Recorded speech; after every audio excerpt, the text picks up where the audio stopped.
السلام علیکم ورحمۃ اللہ وبرکاتہ۔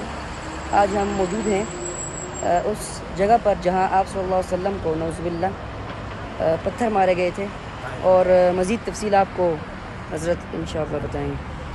حضور علیہ الصلوۃ والسلام جب تشریف لے آئے مکہ مکرمہ سے تبلیغ کی نیت سے، تو یہاں کے لوگوں نے مخالفت کی، تو عتبہ اور شیبہ کے یہ پیچھے باغ ہے اور یہ اس کی جگہ تھی۔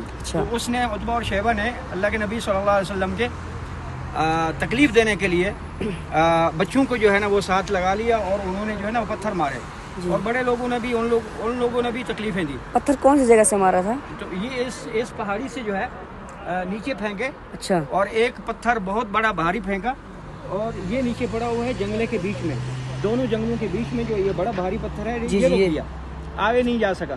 حضور علیہ الصلوۃ والسلام نے بعد میں اس کے ساتھ ٹیک لگائی، اور ایک اور وہ اوپر چوٹی کے اوپر کالے رنگ کا جو پتھر ہے وہ بھی پھینکنے کی کوشش کی، لیکن آگے نہیں آ سکا، وہیں رک گیا اللہ کے حکم سے۔ تو حضور علیہ الصلوۃ والسلام زخمی تھے، زخمی کی حالت میں حضرت زید بن حارثہ رضی اللہ تعالیٰ عنہ جو کہ خادم تھے، وہ بھی یہاں ساتھ تھے، اور پتھر جو ہے وہ اپنے ہاتھوں کے ذریعے اپنے جسم کے ذریعے روکتے رہے، لیکن وہ بھی زخمی ہو گئے، حضور علیہ الصلوۃ والسلام بھی زخمی ہوا۔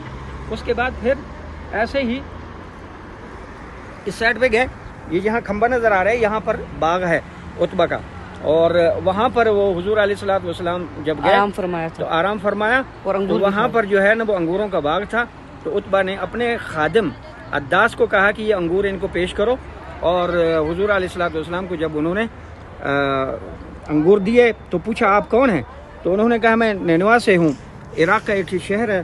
تو فرمایا کہ میں حضور علیہ الصلوۃ والسلام نے فرمایا کہ یہ کون سے علاقہ ہے؟ فرمایا کہ یہاں یونس علیہ الصلوۃ والسلام کا جو ہے علاقہ ہے۔ تو حضور علیہ الصلوۃ والسلام نے فرمایا کہ وہ تو میرے بھائی تھے، تو میں بھی نبی ہوں، وہ بھی اللہ کے نبی تھے۔ تو حضور علیہ الصلوۃ والسلام کی یہ بات سن کر وہ مسلمان ہو گیا۔ حضور علیہ الصلوۃ والسلام انگور کھاتے ہوئے جب بسم اللہ پڑھا تو اس نے کہا کہ بھی یہ میں پہلی دفعہ سن رہا ہوں۔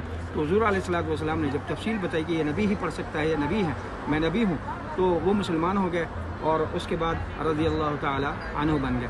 تو یہ طائف کی وادی ہے پوری، اور یہ دیکھیں کھیت وغیرہ ہیں، اسی طرح پرانے انداز میں کوئی تبدیلی نہیں ہے، اسی انداز میں یہ دیواریں ہیں، گھر ہیں، اور یہ بغیر رد و بدل کے یہ علاقہ موجود ہے۔ اور یہ بھی آپ دیکھ سکتے ہیں سیدھے ہاتھ پہ دیوار کے اندر یہ بھی اسی کیفیت میں ہے، اور یہ پتھر آپ آخری مرتبہ دکھا دیں، یہ وہ ہے، اور مسجد خو اس کا نام ہے، اس کی تفصیل وہاں اس بورڈ کے اوپر لکھی ہوئی ہے۔